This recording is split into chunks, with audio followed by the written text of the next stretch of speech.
Okay. Okay, so I'm going to go through your part list, Yep. and then I can do a little explanation on how it gets installed.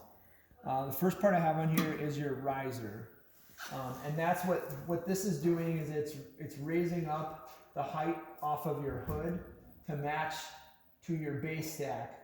Now it's a little high now because this is a hybrid pan. It's the same style hood, but you guys have a divided pan, so the height here matches correct. So that this is about even, or just a slight bit even, or a little bit taller than the base stack and the T that it connects to. Okay. So this riser piece is called the riser. It inserts into here, and then we have the T, or I'm sorry, the elbow that connects over. From the elbow, then there's going to be a gasket here, a black gasket here and here that's in this kit. Okay. These open up and stretch out. And then we have the connecting strap stack. This is the piece that connects the two. It goes over the gasket. Okay. Usually this is flipped up, is the easiest. There's two button head screws to adjust the height. This is an adjustable stack piece. It moves between about an inch to inch and a quarter. Okay. And then from there we have the specialized T. This T rides on your base stack. Okay. And sits tucked in on that. And then if you look, come over this way inside, you can see your next layer is to actually slide a pipe over and in between these two layers for your stack pipe. And there's some flexibility to this. This is malleable. This is a little bit of a tricky part to get that next piece started, but you can get it to install with a little bit of finesse to get this fitted on. Okay. On the back of the T is a drain port fitting. You're going to want to take some sort of plumbing that's going to be mostly fireproof and bring that down and away.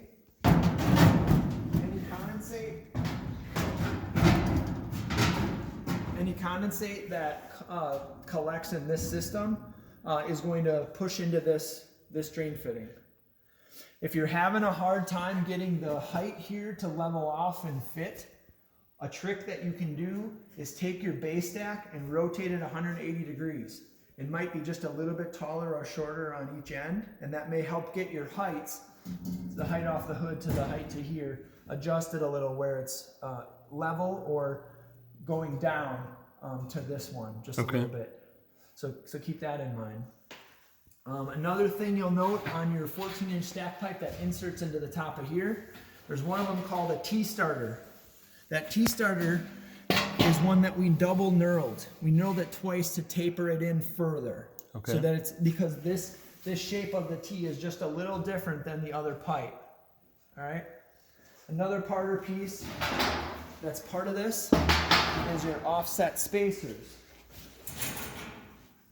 These will install and go over your 10-inch pipe that you have existing, and it will go inside here. If you look from top down, you can see how you're going to space out these, and you can put these on every piece of stack pipe, or every other is fine.